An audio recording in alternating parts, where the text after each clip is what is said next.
এই আল্লাহ সুবহানাহু ওয়া তাআলা তিনি বলছেন, আমাকে বাদ দিয়ে যার সামনে মাথা নত করো ওরা আমার গোলাম। সূর্য কার গোলাম? চন্দ্র কার গোলাম? সাপ বলেন, বাঘ বলেন, আগুন বলেন, সব কার গোলাম? এগুলি সব কার কথা শোনে? আগুন যতই পূজা করেন, আগুনের মধ্যে আপনি পড়লে আগুন কি ছাড়বে? ছাড়বে না। তবে হ্যাঁ, আগুনের মালিক যদি বলে তাহলে ছেড়ে দিবে, ঠিক কিনা? ইব্রাহিম আলাইহিস সালামকে আগুনের ভিতরে যখন ফেলে দেওয়া হচ্ছে, ফেরেশতা বলতেছিল আমার কাছে সাহায্য চাও, আগুন থেকে বাঁচায় দেই। হযরত ইব্রাহিম বলেছিলেন, আমার তো পরীক্ষা হতেছে, ইমতিহান হতেছে, আমাকে ডিস্টার্ব করো না, আমি তোমার কাছে কেন সাহায্য চাইবো? আমি আগুনে পুড়লে পরে আমার মাবুদ, আমার খোদা, আমার আল্লাহ তিনি যদি খুশি হন, তাহলে আমার এমন আল্লাহকে খুশি করার জন্য 1000 বার পুড়তে রাজি আছি। তোমার কাছে কেন সাহায্য চাইবো? আমি তো অন্ধ, আল্লাহর ইবাদত করি না যিনি আমার দুঃখ দুর্দশা নিজের চোখে না দেখেন। আগুনের মধ্যে পড়ে গেলেন, আল্লাহ পাক আগুনকে অর্ডার করে দিলেন, ইয়া নারু কুনি বারদাও ওয়া সালামান আলা ইব্রাহিম। আগুন আমার ইব্রাহিমের জন্য ঠান্ডা হয়ে যা, শান্তিদায়ক ঠান্ডা হয়ে যা।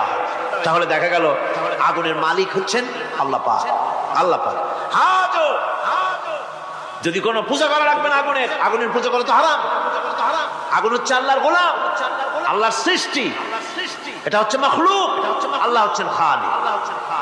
বিশ্বকবি, কবি সম্রাট আল্লামা ডক্টর ইকবাল কি সুন্দর করে বলেছেন, আজ ভি হো জো ইব্রাহিম কা ইমাম पैदा, आज भी हो जो इब्राहिम का इमाम पैदा, आग कर सकती है एक अंदाज गुलिस्तान पैदा।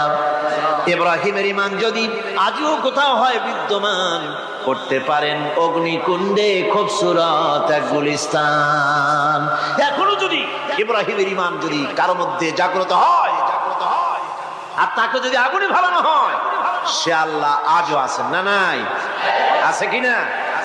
আল্লাহু লা ইলাহা ইল্লা হুয়াল হাইয়ুল কাইয়্যুম। পড়েন সবাই, আল্লাহু লা ইলাহা ইল্লা হুয়াল হাইয়ুল কাইয়্যুম। তিনি সদা জাগ্রত, তিনি চিরঞ্জীব। সুতরাং মহান শক্তিধর আল্লাহ পাক, তার হচ্ছে সব গোলাম। তুমি গোলাম হইয়া আর এক গোলামের কাছে হাত পাতো, সে তোমারে কিচ্ছু দিতে পারবে না। আমি দৃষ্টান্ত দিতে গিয়ে বলি, একজন ভিক্ষুক সে যদি আর একজন ভিক্ষুকের কাছে গিয়ে বলে, ভাই আমারে 10টা টাকা দাও, সে 10 টাকা পাবে কই? সারাদিন খয়রাত করে পাইছে মোটে 5 টাকা, তোমার তো 10 টাকা দিতে পারবে না। ও ভিক্ষুক, তুমিও ভিক্ষুক। সুতরাং গোটা বিশ্ববাসী হচ্ছে আল্লাহ পাকের কাছে ভিক্ষুক। সব বলি কি? ভিক্ষুক। প্রধানমন্ত্রী হোক, প্রেসিডেন্ট হোক, প্রধান সেনাপতি হোক, আল্লাহ পাকের দরবারে এগুলি কিচ্ছুই না, গোলাম। এগুলি সব কি? গোলাম আর গোলাম। সুতরাং মাথা মতো করা যাবে না কারোর সামনে। এই প্রকৃতি, এই নেচার শেখাচ্ছে একজন আছেন, সেটাকে বুঝতে হবে। বোঝার জন্য আল্লাহ কি দিয়েছেন? কি বোঝার জন্য আল্লাহ পাক মানুষকে ব্রেন দিয়েছেন, বিবেক দিয়েছেন। শোনার জন্য কান দিয়েছেন, দেখার জন্য চোখ দিয়েছেন। আল্লাহ পাক বলছেন, লাহুম কুলুবুন লা ইয়াফকাহুনা বিহা ওয়া লাহুম আয়ুনুন লা ইউবসিরুনা বিহা ওয়া লাহুম আযানুন লা ইয়াসমাউনা বিহা উলাইকা কাল আনআম বাল হুম আদাল উলাইকা হুমুল গাফিলুন। আমি যাদেরকে কান দিয়েছিলাম, কলব দিয়েছিলাম, বিবেক দিয়েছিলাম, বিবেক দিয়ে সব বুঝলো, কিন্তু আমারে বুঝলো না। বিবেক দিয়া সব বুঝলো, বিবেক দিয়া সমস্ত জিনিস, নিজের স্বার্থের জিনিসগুলি বুঝলো, কিন্তু আল্লাহকে বুঝলো না। কান দিয়েছিলাম শোনার জন্য, গান শুনলো, বাজে কথা শুনলো, সব শুনলো, কিন্তু হকের দাওয়াত তার কানের মধ্যে ঢুকলো না। হক বুঝলো না, হক শুনলো না, হক দেখলো না। সত্যকে চিনতে পারলো না। আল্লাহ পাক বলেন উলাইকা কাল আনআম, এরা হলো চতুষ্পদ জানোয়ার, জানোয়ার পশু। আল্লাহ কয় না খালি পশু কইলে সারেন, বালহুম আবার একেবারে পশুর চাইতেও নিকৃষ্ট। কারণ কি? কারণ হলো পশু অবিশ্বাসী নয়, পশু অবিশ্বাসী নয়, পশু কাফের নয়, পশু মুশরিক নয়, পশু মুরতাদ নয়, পশু নাস্তিক নয়, ঠিক কিনা? সুতরাং পশুর চাইতেও খারাপ, পশুর চাইতেও খারাপ। পশু যেটা বোঝে তাও বোঝে। পশু তো অন্তত মালিকের আনুগত্য করে, তার কথা শোনে, যার খায় তার কথা শোনে। কুত্তাটাও, কুকুরও যার খায় তার কথা শোনে, ঠিক কিনা গণ? অথচ যে আল্লাহ রাব্বুল আলামিন খেতে দিলেন, পড়তে দিলেন, সব দিলেন, তার ইবাদতটা বুঝতে চেষ্টা করলো না, তার ইবাদত বুঝতে চেষ্টা করলো না, তার গোলামি করতে জানলো না। সুতরাং এগুলি হচ্ছে উলাইকা কাল আনআম, এগুলি চতুষ্পদ জন্তু এবং জানোয়ারের মতো, বরং তার থেকেও নিকৃষ্ট। মানুষকে আল্লাহ পাক জ্ঞান দিয়েছিলেন, সেই জ্ঞান দিয়ে সে দূরবীন আবিষ্কার করলো, জ্ঞান দিয়ে দূরবীন আবিষ্কার করলো যাতে করে শকুনের চাইতেও তীক্ষ্ণ দৃষ্টি সম্পন্ন হয়। সে গাড়ি আবিষ্কার করলো যাতে করে চিতাবাঘের চাইতেও বেশি দৌড়াইতে পারে। সে সাবমেরিন আবিষ্কার করলো যাতে করে মাছের চাইতেও বেশি দ্রুতগামী হয়ে চলতে পারে পানির তলা দিয়ে। সব কিছুই করলো, কিন্তু তার মনুষ্যত্বকে বাড়াইতে পারলো না, মনুষ্যত্বকে বাড়াতে পারলো না। এই মনুষ্যত্বই ছিল সবচেয়ে বড় জিনিস। কবি বলছেন মুঝে ये डर है कि दिले जिंदा तू ना मर जाए, मुझे ये डर है कि दिले जिंदा तू ना मर जाए, कि जिंदगानी इबारत है तेरे जीने से। मुझे ये डर है कि दिले जिंदा तू ना मर जाए, আমার এই ভয় হয় হে আমার জীবন্ত আত্মা তোর না অপমৃত্যু হয়ে যায়। কারণ তোর যদি অপমৃত্যু হয় তাহলে আমার তো বেঁচে থাকার কোনো লাভ নাই। আমরা তো আমাদের আত্মা, জীবিত আত্মাকে মেরে ফেলছি, জীবিত আত্মাকে মেরে ফেলছি, আত্মাকে বিকশিত করছি না। আত্মাকে বিকশিত করতে হবে। এই আত্মা বিকশিত হবে কিভাবে? সব জিনিসের খাবার আল্লাহ পাক এই জমিনে তৈরি করেছেন, ঠিক কিনা? সকলের খাবার এই জমিনে।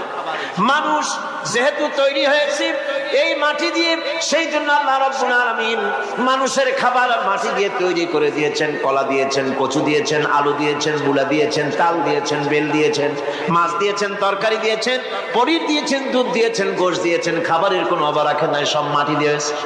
কিন্তু যেই রুহটা আমাদের ভিতরে, যে আত্মাটা আমাদের মধ্যে, যে আত্মা থাকলে পরে বাঁচি, আত্মা না থাকলে পরে মরে যাই, সেই রুহের খাবার আমরা কেউ দিতেছি না। রুহটা কি? আল্লাহ পাক বলছেন নবী আপনাকে প্রশ্ন করা হয় ওয়ায়াসআলুনাকা আনির রূহ কুলির রূহু মিন আমরি রাব্বি।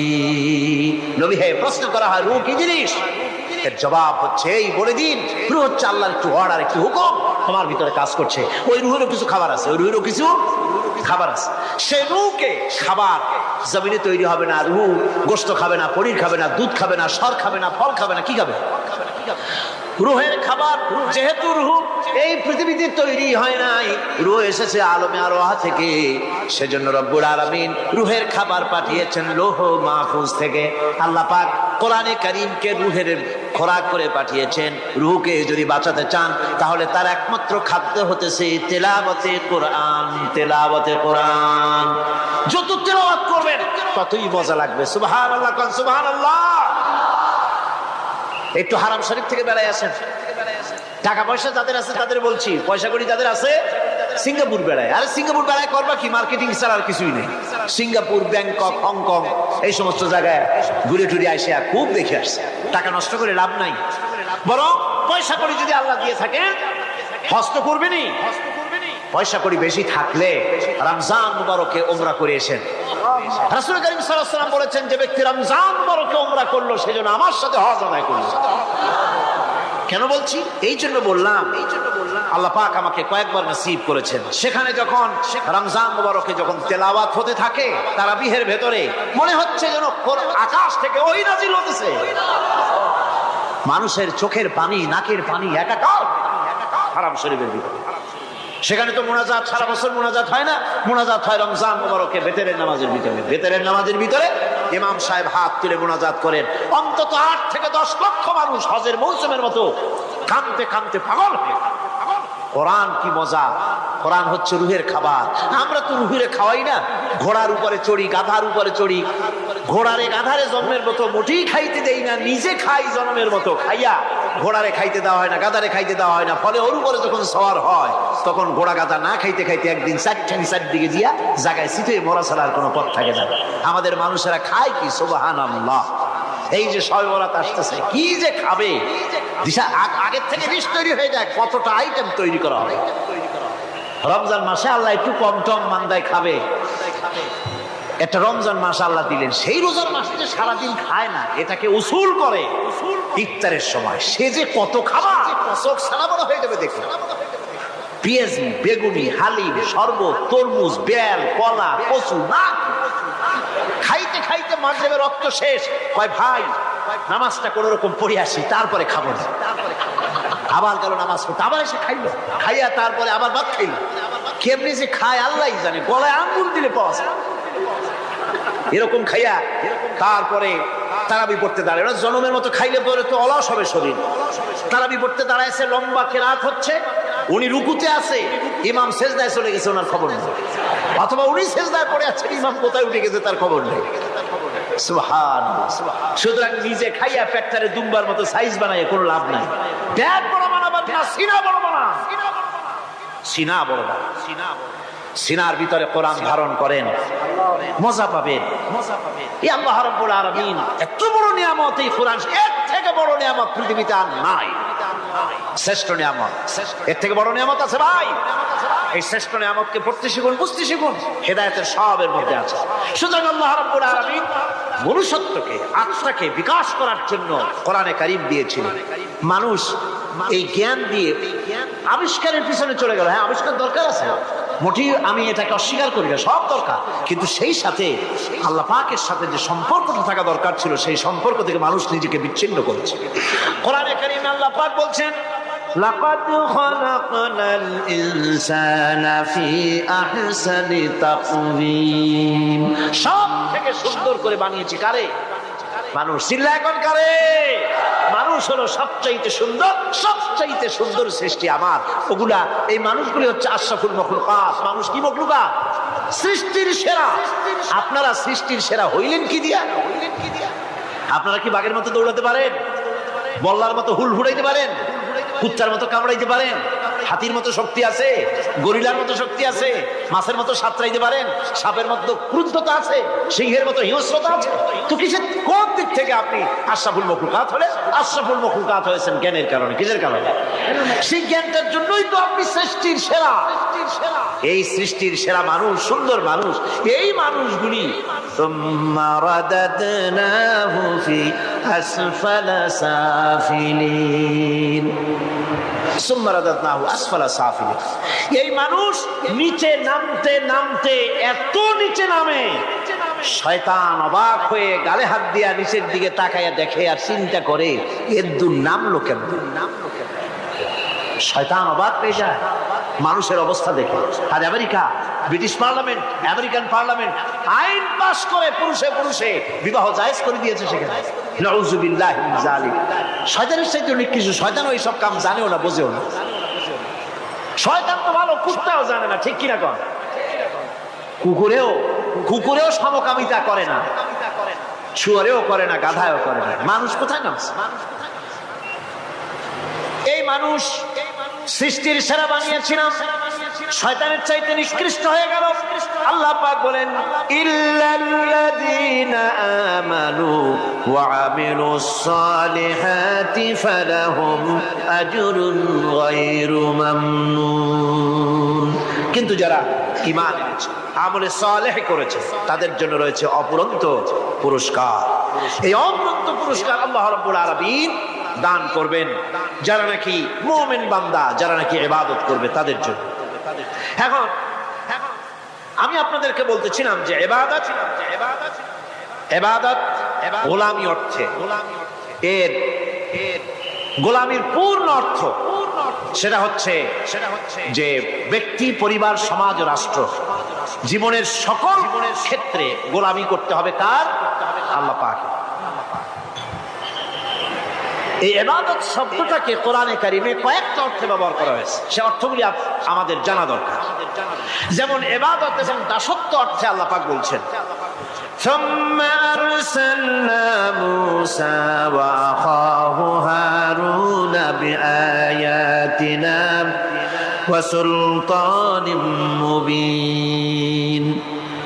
অতঃপর মুসা এবং তার ভাই হারুনকে আমার নিদর্শন দিয়ে তাদেরকে সুস্পষ্ট রূপে প্রমাণ সহ ফেরাউন এবং তার সভাসদের কাছে আমি পাঠিয়ে দিলাম। তারা যখন তাদের কাছে গিয়ে দ্বীনের দাওয়াত দিল, তখন তারা কি বলল? ফাকালু আনুমিনু লিবাশারাইনি মিসলিনা ওয়া কওমুহুমা লানা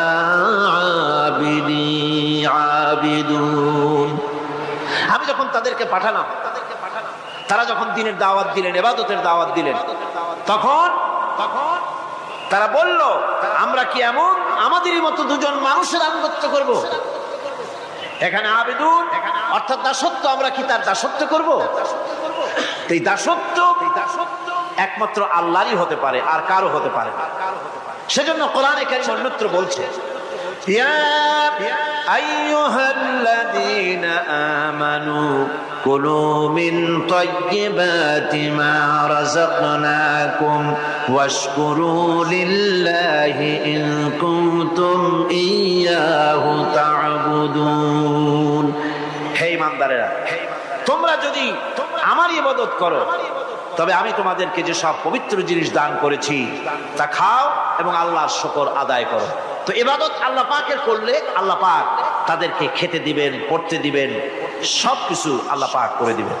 তো আল্লাহ পাকের ইবাদত করতে হবে, আল্লাহ পাকের উপর ঈমান আনতে হবে, আর তাগুতকে অস্বীকার করতে হবে। অন্য আরেকটি আয়াতে কথাটা এভাবে এসেছে, فمن يكفر بالطاغوت ويؤمن بالله فقد استمسك بالعروة الوثقى لا انفصام لها والله سميع عليم। فمن يكفر بالطاغوت, যে ব্যক্তি তাগুতকে অস্বীকার করলো, ওয়া ইউমিন বিল্লাহ, এবং আল্লাহর উপর ঈমান এনেছে, ফাকাদ ইসতামসাকা বিল উরওয়াতিল উসকা, সে এমন এক মহান অবলম্বন ধারণ করলো যে কোনো জিনিসই তাকে বিচ্ছিন্ন করে দিতে পারবে না। এমন এক মহান অবলম্বন ধারণ করেছে। সুতরাং আল্লাহর উপর ঈমান আনতে হবে, তাগুতকে অস্বীকার করতে হবে। ইবাদত জীবনের সকল ক্ষেত্রে করতে হবে কার? আল্লাহ পাক। কোরআনে কারীম বলছেন, এর আগে আমি প্রথমে শুনিয়েছি, সমস্ত নবীরা, আম্বিয়া আলাইহিস সালাম, তারা তার নিজের জাতিকে গোলামির জন্য দাওয়াত দিয়েছেন। আল্লাহ পাকের বলেছেন আমার জাতি, একমাত্র নবী মুহাম্মদ রাসূলুল্লাহ সাল্লাল্লাহু আলাইহি ওয়াসাল্লাম আমার জাতি তিনি বলেন নাই। তাকে দিয়ে আল্লাহ পাক বলেছেন, ইয়া আইয়ুহান নাসু উবুদু রাব্বাকুমুল্লাযী খালাকাকুম والذين من قبلكم لعلكم تتقون يا أيها الناس اعبدوا ربكم الذي خلقكم ربكم اعبدوا ربكم أي أطيعوا ربكم গোলামি করো, আনুগত্য করো, দাসত্ব করো তোমার সেই প্রভুর, সেই রবের যিনি তোমাকে সৃষ্টি করেছেন। তার আনুগত্য জীবনের সব ক্ষেত্রে করো। এক জায়গায় করলে হবে না, সব জায়গায় করলে হবে। আগামী রাত্রিটা হচ্ছে শবে বরাত, তাই না? বোঝেন নাকি বোঝেন না? আগামী রাত্রিটাই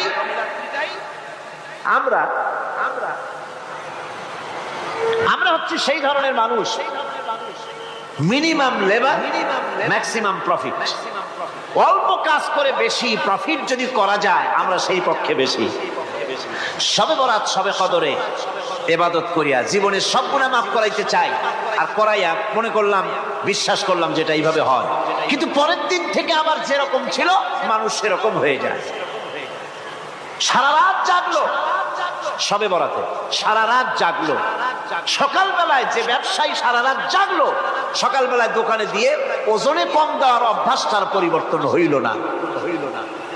যে কৃষক সারা রাত জাগলো, পরের দিন জমিনের আইল ঠেলার অভ্যেসটা পরিবর্তন হলো না। যে ব্যক্তি মিথ্যে কথা বলতো, চুরি করতো, ডাকাতি করতো, যে অফিসার সারা রাত জেগেছেন, পরের দিন অফিসে গিয়ে তার ঘুষ খাওয়ার বদভ্যাস থেকে তিনি নিজেকে বিরত রাখতে পারেননি। তাহলে এই শবে বরাত করে রাত জেগে ফায়দা কতটুকুন? কতটুকুন ফায়দা? হ্যাঁ, ফায়দা কিছু আছে, ফায়দা আছে। সেটা হলো পায়াস খাওয়া, সেটা হলো গোশত খাওয়া, রুটি খাওয়া, এই ফায়দা তো হবেই, এগুলি হয়। কিন্তু আপনার মূল ফায়দা হবে কি করে যদি আপনার অভ্যাসের পরিবর্তন না হয়? কথা বোঝেন কিনা? কথা বোঝেন কিনা? মূল অভ্যাসের তো পরিবর্তন করতে হবে। একজন মাঠে মাঠে ঘুরছে, আর এক পাগল এসে জিজ্ঞেস করছে, ঘুরছো কেন? ঘুরবো না, আগামীকাল কোরবানির দিন, গরু তালাশ করতেছি, গরু পাচ্ছি না, বাজারে টাজারে ঘুরলাম, আবার আর এক বাজারে যাচ্ছি। আরে বাজারে বাজারে গরু কেন? মাঠে কত গরু আছে, একটা ধরে জবাই দিলেই তো হয়। লোকটি বলছে, দেখো পরের গরু জবাই দিলে তা তো গোনা হবে। না, তুমি অঙ্ক বোঝো না। গরু যারই হোক, কোরবানির দিনে গরু জবাও যদি করো তাহলে সব একটা হবে। কোরবানি উপলক্ষে জবাও করছে, একটা সব পাবা না? তো কোরবানির জন্য একটা সব হবে, আর চুরির জন্য অবশ্যই একটা পাপ হবে।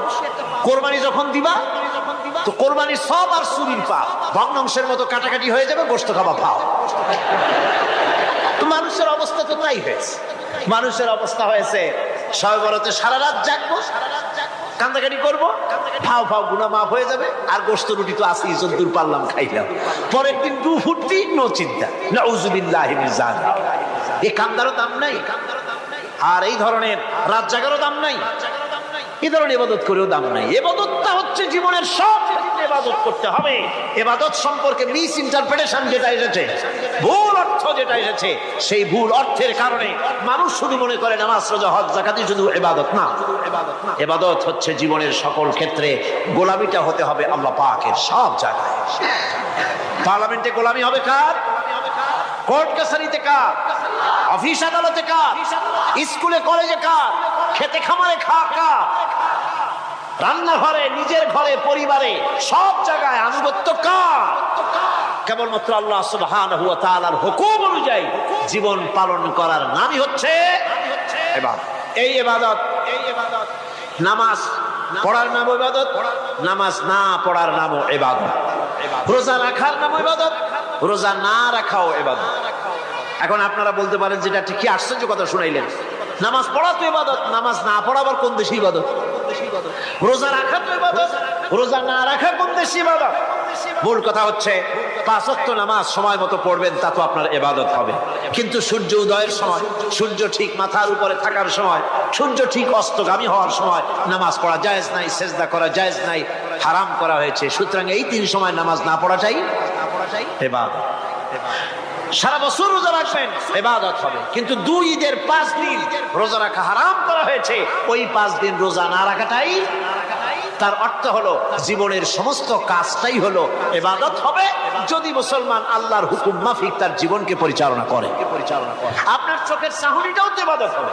সুবহানাল্লাহ।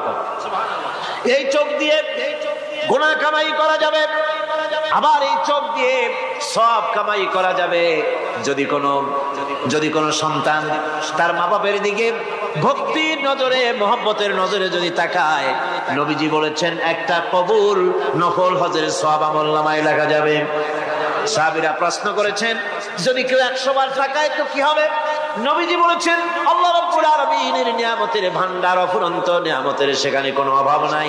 যদি কোনো বান্দা যদি তার মা বাপের দিকে দৈনিক 100 বার তাকায় তো ওই বান্দার আমলনামায় 100 কবুল নফল হজের সওয়াব লেখা যাবে। তাহলে দেখা গেল চোখের চাহনি আপনার ইবাদত, আপনার ঘুম ইবাদত, আপনার চাকরি ইবাদত, আপনার ব্যবসা বাণিজ্য ইবাদত। তার মানে হলো আল্লাহর গোলামি, আল্লাহর হুকুম অনুযায়ী কাজ করার নামই হচ্ছে ইবাদত। ইয়াকা না'বুদু ওয়া ইয়াকা নাস্তাঈন। পড়েন সবাই, ইয়াকা না'বুদু ওয়া ইয়াকা নাস্তাঈন। আল্লাহ তাআলা একমাত্র তোমার গোলামি করি, তোমারই আনুগত্য করি, তুমি ছাড়া কারো গোলামি করি না, তুমি ছাড়া কারো গোলামি করি না।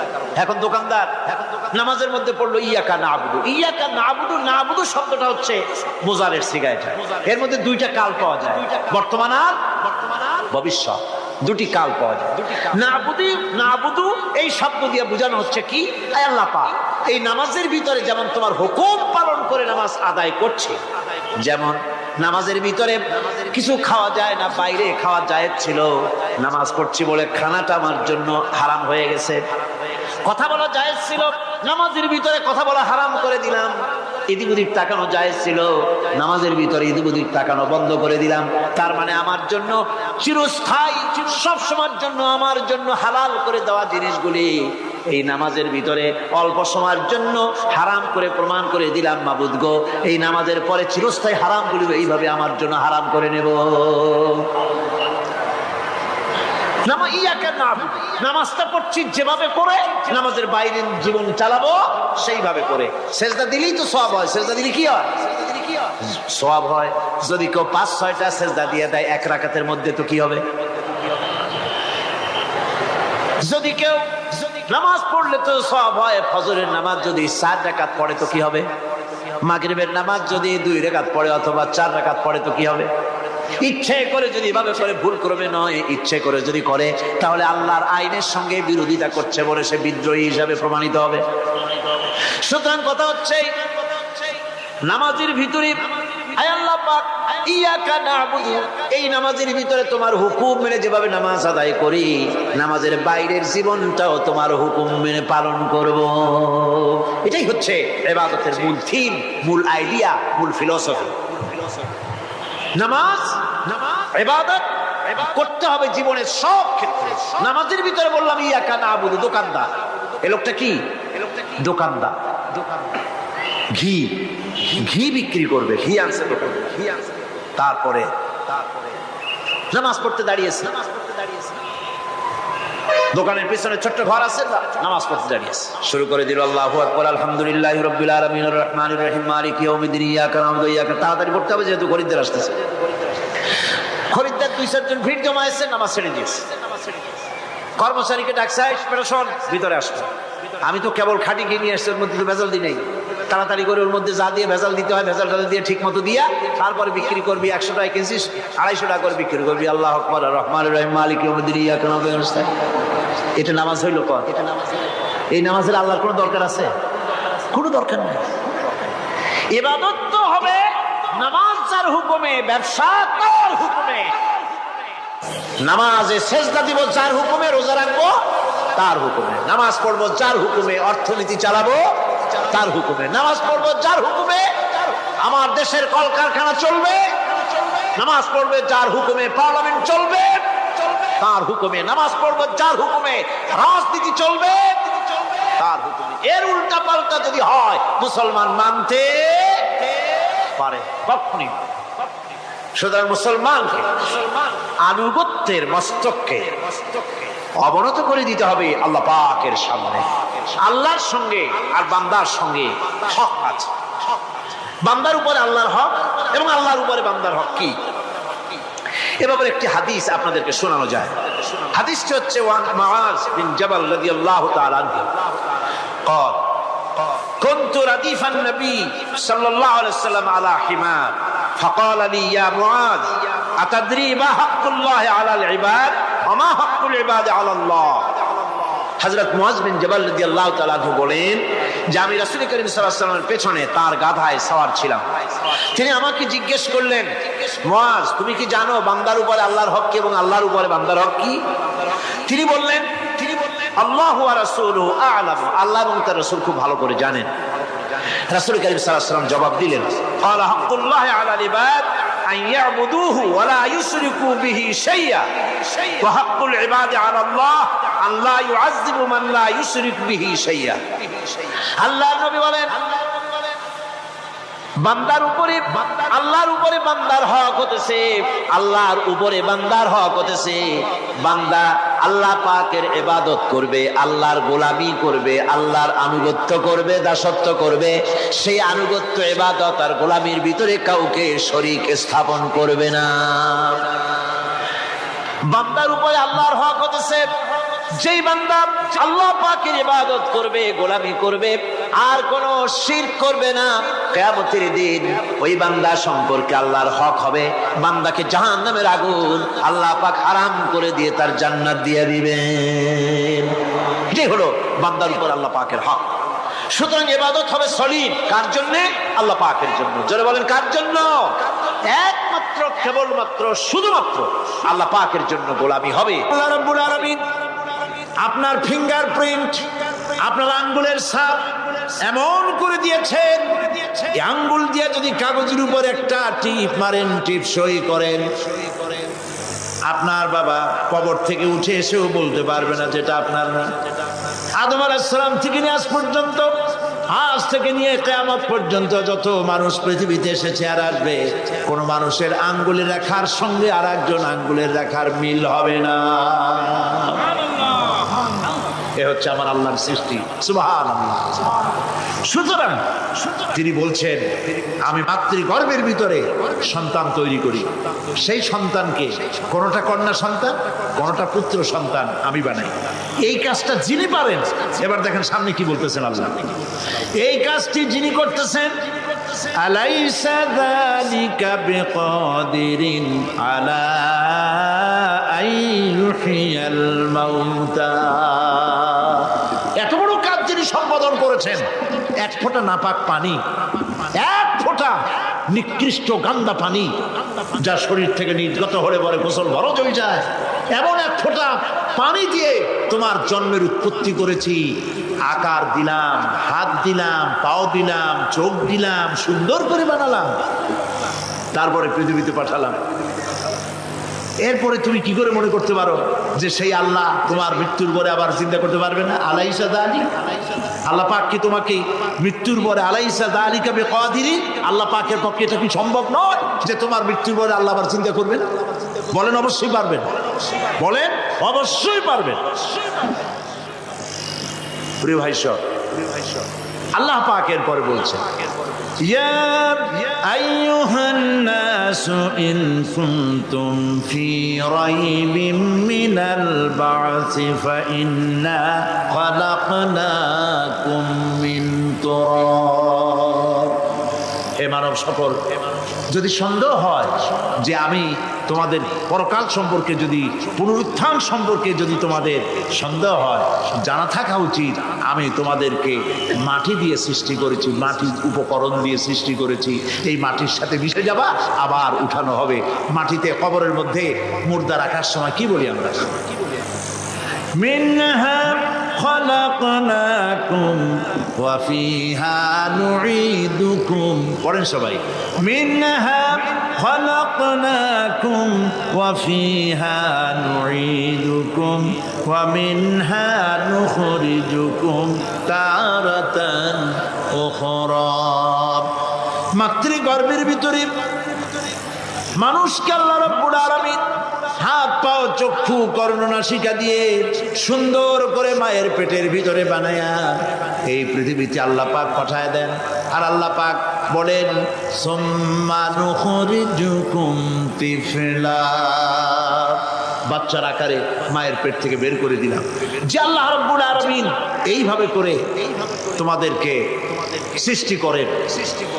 যালিকা বিআন্নাল্লাহা হুয়াল হক। জেনে রাখো, এই সব কিছু এই জন্যই ঘটে যেহেতু আল্লাহ রাব্বুল আলামিন, আল্লাহ তাআলা মহাসত্য। তিনি যা বলেন তাও সত্য, তার কথার মধ্যে কোনো রকমের বৈপরীত্য নাই। ব্যারোমিটার যন্ত্র আছে, যে যন্ত্রের মাধ্যমে আবহাওয়া মাপা হয়, বৃষ্টি হবে কি হবে না, ঝড় হবে কি হবে না, জলোচ্ছ্বাস হবে কি হবে না, এগুলি ব্যারোমিটার যন্ত্র দিয়া, আবহাওয়া মাপা যন্ত্র দিয়ে তারা মাপে। কিন্তু আপনারা কি কখনো শুনেছেন যে রেডিও টেলিভিশনে বলা হয়েছে সন্দ্বীপ, কুতুবদিয়া, হাতিয়া, সেন্ট মার্টিন এবং বাঁশখালী, আর কি কোন দু একটার নাম, কক্সবাজার, পতেঙ্গা ইত্যাদির উপর দিয়ে 280 মাইল স্পিডে ঝড়ো হাওয়া প্রবাহিত হবে। আগামীকাল 30 ফিট উঁচু হয়ে জলোচ্ছ্বাস হবে, এরকম কথা বলে কেউ? কি বলে? হইতে পারে, হইতে পারে, বজ্র সহ বৃষ্টিপাত হতে পারে। এবার কোরআন শরীফ দেখুন তো, কোরআন শরীফে কোথাও আছে পরকাল হইলেও হইতে পারে, কবর আযাব এটাও হয়তো হইতে পারে, জান্নাত আর জাহান্নাম থাকতেও পারে, এরকম কথা আছে? সব কথা ডাইরেক্ট, কোন কথার ভিতরে কোন রকমের বৈপরীত্য নাই। আল্লাহ রাব্বুল আলামিন বলেছেন ইযাস সামাউ ফাতারাত, আকাশ সমূহ যখন বিদীর্ণ হয়ে যাবে, ওয়া ইযাল কাওয়াকিবু ইনতাসারাত, আর যখন তারকা সমূহ বিক্ষিপ্ত হয়ে পড়বে, ওয়া ইযাল কুবুরু বুসিরাত, আর যখন কবরের ভিতরে যা কিছু আছে সব উদ্গীরণ করে দেওয়া হবে। সমস্ত কথাগুলি ডাইরেক্ট, যালিকা বিআন্নাল্লাহা হুয়াল হক, যেহেতু আল্লাহ মহাসত্য, ওয়া মান আসতাকু মিনাল্লাহি কিলা, আর আল্লাহর চাইতে সত্যবাদী আর কে আছে? বলেন আছে কেউ?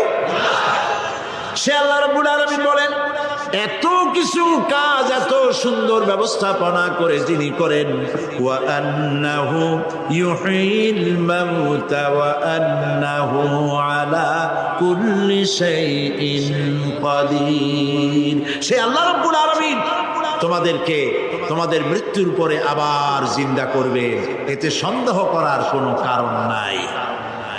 وأن الساعة آتية لا ريب فيها وأن الله يبعث من في القبور, আল্লাহ পাক বলছেন অবশ্যই কিয়ামত আসবে, তাকে কেউ বিন্দুমাত্র কোনো এতে কোনো সন্দেহ নাই। আর وأن الله يبعث من في القبور, আর আল্লাহ পাক অবশ্যই কবরে যা কিছু আছে সব বের করে নিয়ে আসবে। কান্নাহুম জারাদুন মুনতাশির, যেমন আপনারা দেখছেন কিনা এই যে যখন বন্যা বলে, পানি টানি যখন ওঠে, বন্যা নাকি বলে, তুফান, বন্যা ইত্যাদি যখন হওয়ার সম্ভাবনা হয়, তখন মাটি থেকে, গ্রাম্য পরিবেশে দেখা যায় মাটি থেকে পোকামাকড়গুলি এভাবে উঠতে থাকে। দেখছেন না? আপনারা দেখছেন কিনা? পাখাওয়ালা পিঁপড়াগুলি এইভাবে সব উঠতে থাকে, কান্নাহুম জারাদুন মুনতাশির, এইভাবে করে পোকামাকড় পতঙ্গগুলি যেভাবে মাটি থেকে উদ্গত হতে থাকে, সমস্ত খবরগুলি থেকে মানুষগুলি এভাবে উদ্গত হয়ে যাবে। তবে হ্যাঁ, আপনারা একটা প্রশ্ন করতে পারেন যে কবর দিয়ে সব উঠবে, কিন্তু যে মানুষের বাগে খাইছে তার কি হবে? যে মানুষের আগুনে পড়ে গেছে তার কি হবে? যে নদীর মধ্যে ডুবে গেছে তার কি হবে? যে কুমিরের পেটে চলে গেছে তার কি হবে? এরকম একটা প্রশ্ন আপনারা করতে পারেন। কবর কাকে বলে সেটা আমাদের জানতে হবে। কবর শুধু মাটির গর্তটাকেই কবর বলা হয় না, এটি আলমে বারজাখ, এটি পর্দা, এটা জবনিকা। মৃত্যুর পরের জীবনটাই হলো আলমে আখিরাত পর্যন্ত যাইতে যে জীবনটা লাগে, যে একটি সময় আছে, এই সময়টার নামটাই হলো কবর। সেটা গর্তের মধ্যে হইতে পারে, মাটির মধ্যে, সেটা বাঘের পেটে হতে পারে, সেটা কুমিরের পেটে হতে পারে, সেটা পানিতে পচে যেতে পারে, এটা কোনো বিষয় না। আল্লাহ পাক উঠাতে চাইবেন এবং সমস্ত কিছুকে কিয়ামতের দিন আল্লাহ রাব্বুল আলামিন তার দরবারে হাজির করবে। তাহলে আমরা বুঝতে পারলাম যে কিয়ামত যে হবে এই ব্যাপারে কোনো সন্দেহের অবকাশ না। এখন ওই কিয়ামতের দিন আল্লাহ রাব্বুল আলামিন আমাদের বিচার নেবেন, হিসাব করবেন। দুনিয়ায় যে পরীক্ষা দিয়েছিলাম, এই পরীক্ষায় যদি কেউ একবার ফেল করে, আর একবার পরীক্ষা দিয়ে পাস করার সুযোগ আছে, আরো একবার যদি ফেল করে আবার পরীক্ষা দিয়ে পাস করার সুযোগ আছে। 10 বার পরীক্ষা দিবেন, 10 বার ফেল করবেন, 100 বার পরীক্ষা দিবেন, 100 বার ফেল করবেন, তারপরেও আবার পরীক্ষা দেওয়ার সুযোগ আছে। কিন্তু কিয়ামতের ময়দানে যদি কোনো মানুষ তার জীবনের পরীক্ষায় যদি ফেল করে, দ্বিতীয়বার পরীক্ষা দিয়া পাস করার আর কোনো সুযোগ নাই। এই পৃথিবীতে জজ কোর্টে কেউ হেরে গেল, হাইকোর্টে আপিল করার সুযোগ আছে। হাইকোর্টে যদি হেরে যায়, সুপ্রিম কোর্টে কেস করে জেতার সুযোগ আছে, আপিল করার সুযোগ আছে। সুপ্রিম কোর্টেও হেরে গেল, প্রেসিডেন্টের কাছে জীবন ভিক্ষা চাওয়া যাইতে পারে। কিন্তু কিয়ামতে আখিরাতে আদালতে ওই জায়গায় মানুষ যদি একবার তার জীবনের মামলায় হেরে যায়, দ্বিতীয়বার আপিল করার আর কোনো জায়গা নাই। কঠিন জায়গা, সেই জায়গা হবে এবং সেখানে সবাইকে উঠতেই হবে। সুতরাং এই যে প্রশ্ন করা হয় যে প্রায় এই কিয়ামত কবে হবে, এটা বিশ্বাস করি না, হ্যান ত্যান ইত্যাদি, মরলে আবার জিন্দা করবে কে, এইসব প্রশ্নের কোনো দাম নাই। আল্লাহ পাক এই ব্যাপারে আরেকটি কথা বলছেন, ইয়াসআলুনাকা কাআন্নাকা হাফিজুন আনহা কুল ইন্নামা ইলমুহা ইনদাল্লাহ ওয়ালাকিন্না আকসারান নাসি লা ইয়ালামুন। হে নবী, এরা আপনার কাছে এই প্রশ্নটা করে এইভাবে যে কিয়ামত কবে আসবে, মনে হয় যেন আপনি এটা জানেন। এই ইলেম কিয়ামত কবে হবে মনে হয় যেন আপনি এটা জানেন, সেই জন্য তারা এই প্রশ্নটা করছে। আসলে কুল ইন্নামা ইলমুহা ইনদাল্লাহ, কিয়ামত কবে হবে এটা কে জানেন? ওয়ালাকিন্না আকসারান নাস লা ইয়ালামুন, অবশ্যই অধিকাংশ মানুষের এইটা জানে না। কিয়ামত কবে হবে এটা একমাত্র আল্লাহ পাক জানেন। পরকালের জীবন যে হবে এতে কোনো সন্দেহ নাই, সেই ব্যাপারে আল্লাহ পাক বলছেন, আআনতুম আশাদ্দু খালকান আমিস সামাউ বানাহা। তোমরা যে পুনরুত্থান সম্পর্কে অস্বীকার করো, এবার চিন্তা করো, তোমারে বানানো কঠিন না ওই মহা আকাশটা বানানো কঠিন? কোনটা কঠিন বলেন না আপনারা, কোনটা কঠিন? আপনারা একটু তাকায় দেখেন তো, এই যে বিশাল প্যান্ডেল, এই প্যান্ডেলে খুঁটি আছে না নাই? আছে কিনা? কতগুলা খুঁটি গুনতে আপনার আধা ঘন্টা খানে সময় লাগবে, ঠিক না? এই একটা প্যান্ডেল বানাতে যদি এতগুলি খুঁটি লাগে, তাহলে বিশাল আকাশে যদি এইরকম খুঁটি লাগতো আকাশটারে ঝুলাই রাখার জন্য, তাহলে চিন্তা করেন তো, খুঁটির জ্বালায় গাড়ি টাড়ি চালান যাইতো? আছে কোনো খুঁটি? জোরে বলেন, আছে? নাই। ওই আকাশটাকে আল্লাহ পাক বলছেন, আনতুম আশাদ্দু খালকান আমিস সামাউ বানাহা। তোমারে বানানো কঠিন না ওই বিশাল আকাশ বানানো কঠিন? কোনটা কঠিন ছিল? তো ওই আকাশটা বানানোই তো আল্লাহ পাকের কাছে সহজ হয়ে গেছে। তাহলে তোমারে একবার বানাইয়া যে একবার বানাতে পেরেছেন তিনি আবার চিন্তা করতে পারবেন না, এই চিন্তা কেন করো? আল্লাহ রাব্বুল আলামিন কোরআনে কারীমের ভিতরে পরিষ্কার করে বলেছেন, ওরা বলে, কাফের বেঈমানেরা বলে, ক্বালা মাইয়ুহয়িল ইযামা ওয়া হিয়া রামীম। আমাদের হাড় গোড় যখন পচে যাবে, গলে যাবে, কি আমাদের জিন্দা করবে? জবাবে আল্লাহ পাক বলেন, হে নবী আপনি বলুন, কুল ইউহয়িয়াল্লাযী আনশাহা আউওয়ালা মাররা। আপনি বলে দিন যে আল্লাহ রাব্বুল আলামিন একবার তোমাকে সৃষ্টি করেছেন, প্রথমবার যিনি সৃষ্টি করেছেন, দ্বিতীয়বার মৃত্যুর পরে আবার তিনি জিন্দা করবেন। কেন বিশ্বাস করেন? কেন? সুতরাং এই যে আল্লাহ পাক মানুষকে মৃত্যু জীবন দিয়েছেন, এই জীবনের পরে মৃত্যু, মৃত্যুর পরে আবার আমাদের সকলকে উঠতে হবে এবং আল্লাহ পাকের দরবারে আমাদেরকে উপস্থিত হতে হবে। এই কথাগুলি যারা অস্বীকার করে, পরকাল যারা মানে না, তাদের সম্পর্কে আল্লাহ পাক বলছেন, والذين كذبوا بآياتنا ولقاء الآخرة حبطت أعمالهم। আল্লাহ পাক বলেন, যারা পরকালকে অস্বীকার করেছে, আখিরাত যারা মানে না, তাদের জিন্দেগীর সকল আমলগুলিকে আল্লাহ পাক বরবাদ করে দিবেন। পরকালের বিশ্বাসের উপরে ভিত্তি করেই মানুষের চরিত্র ভালো হইতে বলেন পারে। একটা দৃষ্টান্ত দেই, একটা দৃষ্টান্ত। এই যে যারা চুরি করে, ডাকাতি করে, সন্ত্রাস করে মানুষ মারে, এখন তো আল্লাহর রহমতে সন্ত্রাস বন্ধ হয়েছে, হয় নাই? হয়েছে কিনা? সন্ত্রাস বন্ধ হয়েছে, আলহামদুলিল্লাহ বলে। এই সন্ত্রাসগুলি করে কি জন্যে? এদের ধারণা নাই যে আল্লাহ পাক আমাদেরকে উঠাইতে পারবে, আমাদের মৃত্যু হবে। পরকালের চিন্তা নাই বলেই তারা এই কাজটা করে। চাঁদাবাজি, মাস্তানি, কে আপনাকে ঠেকাবে? পুলিশের ভয় আপনি ঘুষ দিবেন না, পুলিশে দেখে ফেলবে। অথবা কোন পুলিশ মনে করলো যে আমার ঊর্ধ্বতন অফিসার তো দেখেন আমি ঘুষ নেই, এরা যাতে অন্যায় না করে, অফিসাররা গভর্নমেন্টের লোকেরা অন্যায় না করে, জনগণ অন্যায় না করে, সেই জন্য এন্টি করাপশন ডিপার্টমেন্ট রাখা হয়েছে, দুর্নীতি দমন বিভাগ। দুর্নীতি যাতে না করে সেই জন্য দুর্নীতি দমন বিভাগ। দুর্নীতি দমন বিভাগ যেন দুর্নীতি না করে সেই জন্য এন্টি করাপশন। এখন দুর্নীতি যাতে না হয় ওই দমন বিভাগের দুর্নীতি বন্ধ করার জন্য যারে বানানো হলো তারাও যাতে আবার দুর্নীতি না করে সেই জন্য এন্টি করাপশন। কত এন্টি বানাবেন? কত শিখাইতে পারবেন না, ঠেকাতে পারবেন না। পুলিশ দিয়া, বিডিআর দিয়া, আর্মি দিয়া পিটাইয়া ঠেঙ্গাইয়া মাইরের স্রোতে লুলা বানাইয়াও মানুষের চরিত্র ভালো বানাইতে পারবেন না। মানুষের চরিত্র কেমনে ভালো বানানো হবে?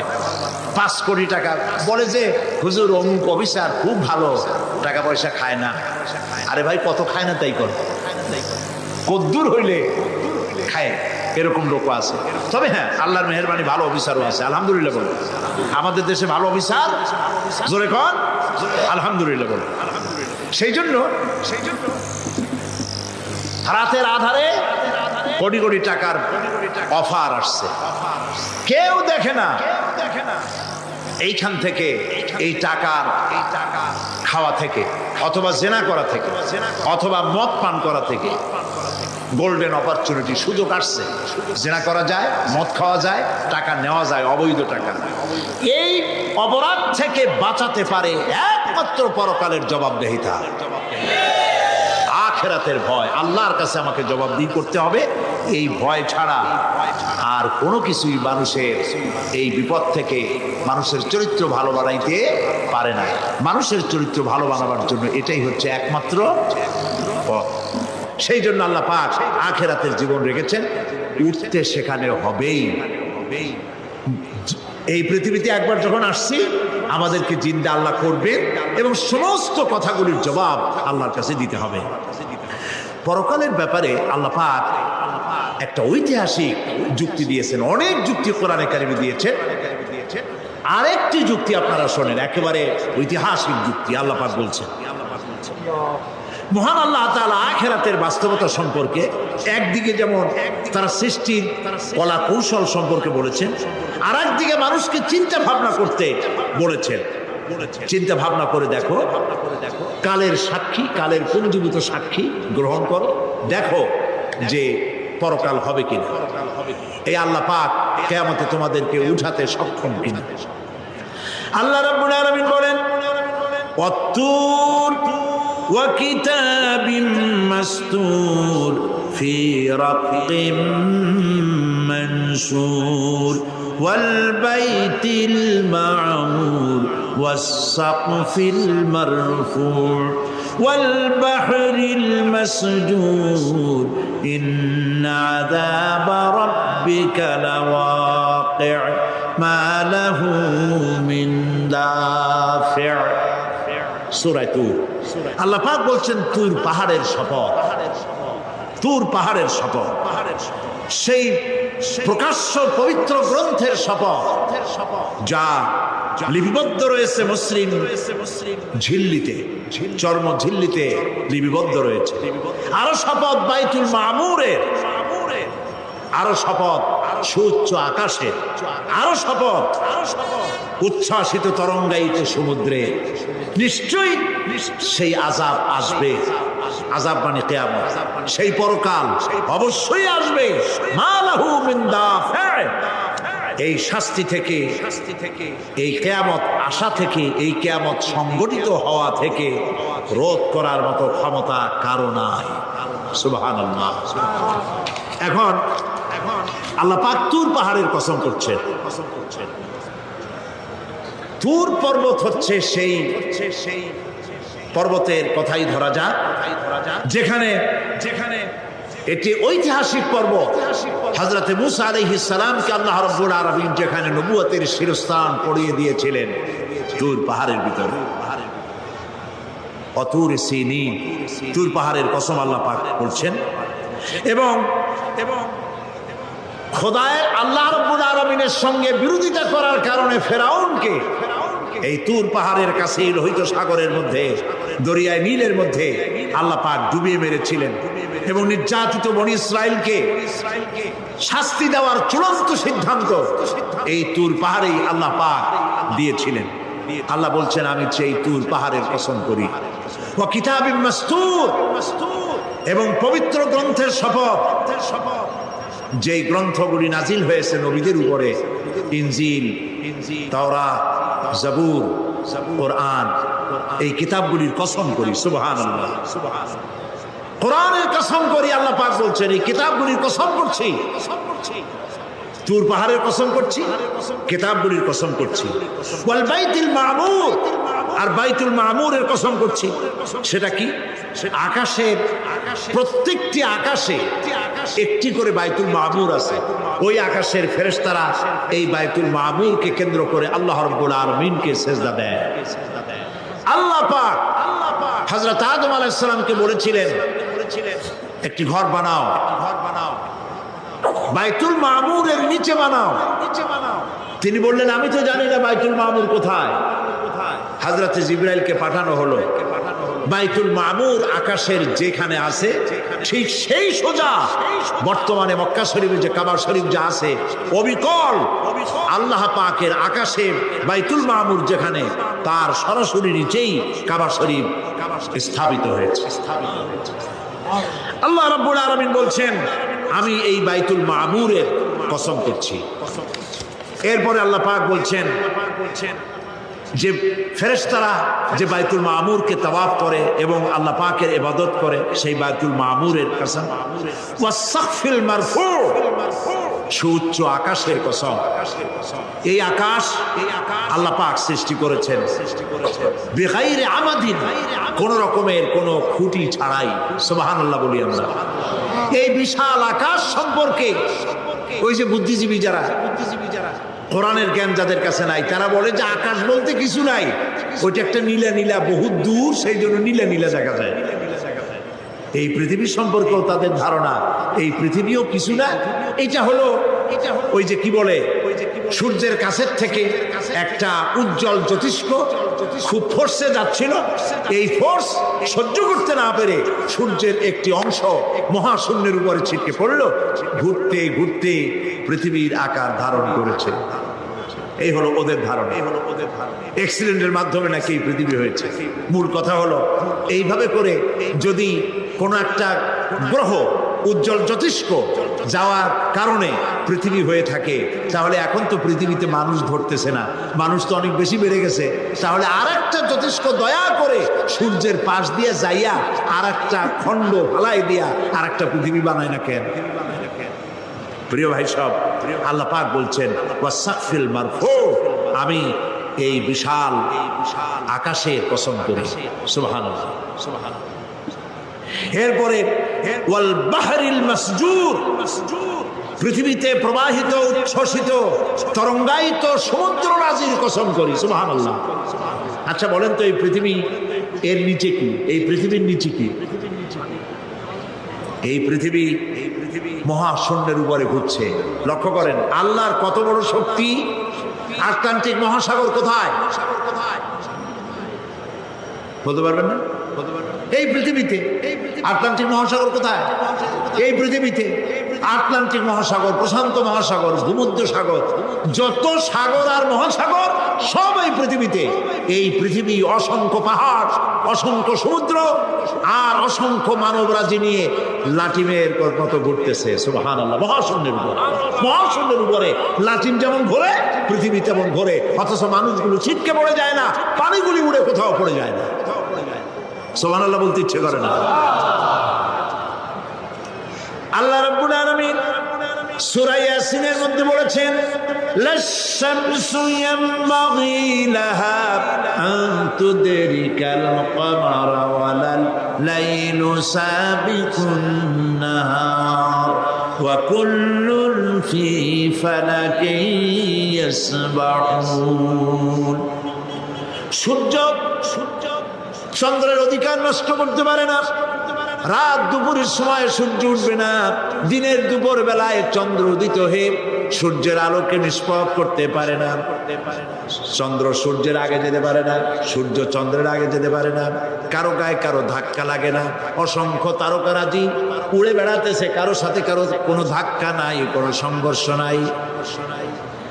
মহাশূন্যের উপরে সূর্য চন্দ্র যেমন ঘোরে, ওয়া কুল্লুন ফি ফালাকি ইয়াসবাহুন, চাঁদ আর সূর্য যেমন ঘোরে, মহাশূন্যে যা আছে তাও ঘোরে। এই পৃথিবীটা মহাশূন্যের উপরে, গোটা পৃথিবী সমস্ত সমুদ্র আর মহাসমুদ্র নিয়ে সব ঘুরতেছে। সুবহানাল্লাহ। ওয়াল বাহরিল মাসজুর, তরঙ্গায়িত উচ্ছ্বসিত সমুদ্র রাজির কসম করি, সমুদ্র সন্দ্বীপ যাওয়ার সময় কেমন অবস্থা হয় যদি তুফানে পড়ে। দাল্লা মান তাদউনা ইল্লা ইয়াহু, সকলের কথা মানুষ ভুলে যায়।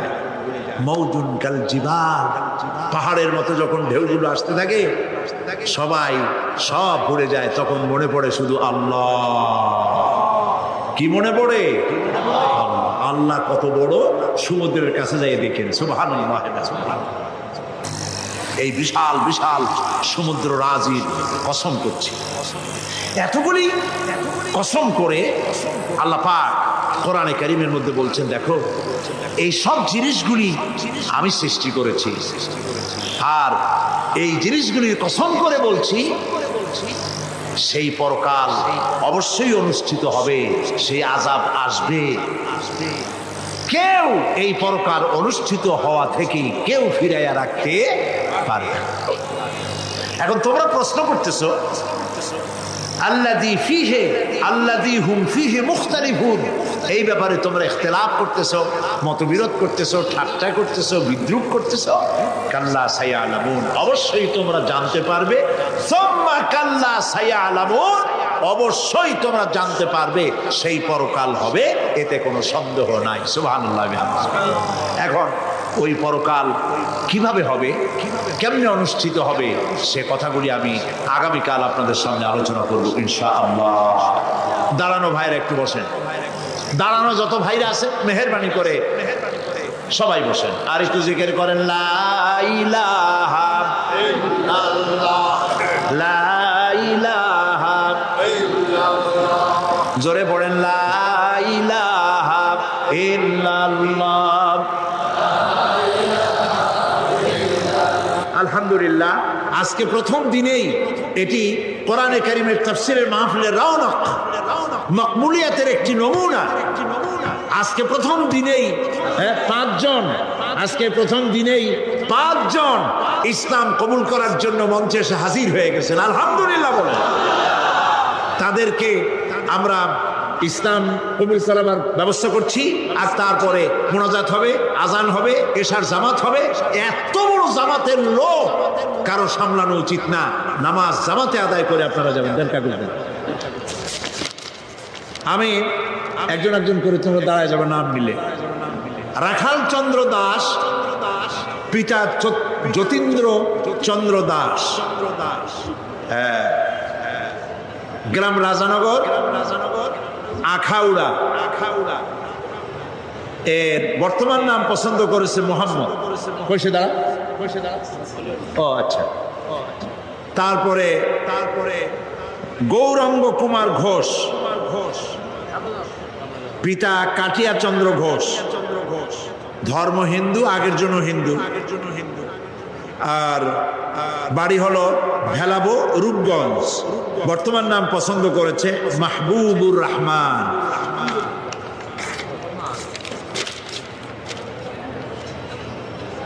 আরেকজনের নাম শ্রী নিখিল চন্দ্র রায়, পিতা শ্রী অবিনাশ চন্দ্র রায়, হিন্দু, বাড়ি দক্ষিণ গোসাইপুর কোতোয়ালি, চট্টগ্রাম। নাম পছন্দ করেছে মোহাম্মদ ওমর ফারুক। মাশাআল্লাহ। দুলাল চন্দ্র মণ্ডল, পিতা মৃত সুনীল চন্দ্র মণ্ডল, ধর্ম হিন্দু, বাড়ি হলো বালা তৈর, নিয়ামতপুর, নওগাঁ। এরা আছে চাঁদগাঁওয়ে, চট্টগ্রামে থাকে। নতুন নাম পছন্দ করেছে মোহাম্মদ আব্দুর রহমান।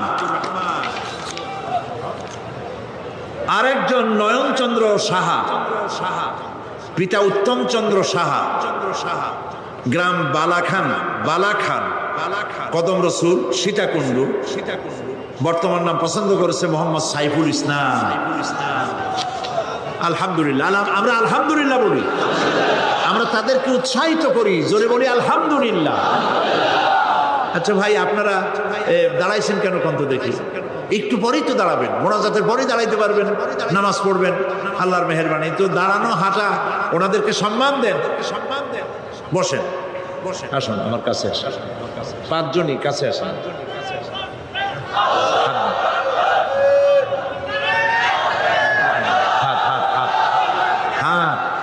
আচ্ছা, মাথাগুলি নিচু করে আসুন।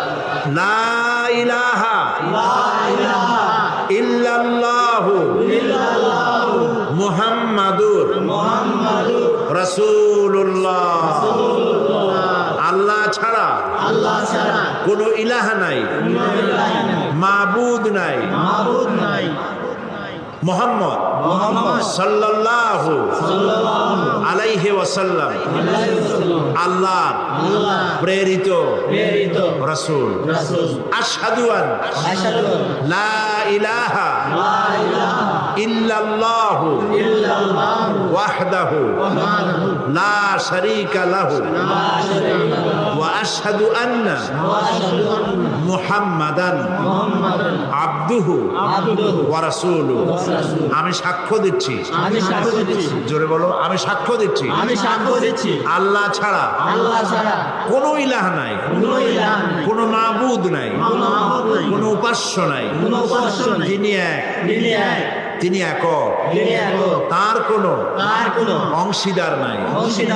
আমি আরো সাক্ষ্য দিচ্ছি মুহাম্মদ সাল্লাল্লাহু আলাইহি ওয়াসাল্লাম আল্লাহর বান্দা এবং তার প্রেরিত রাসূল।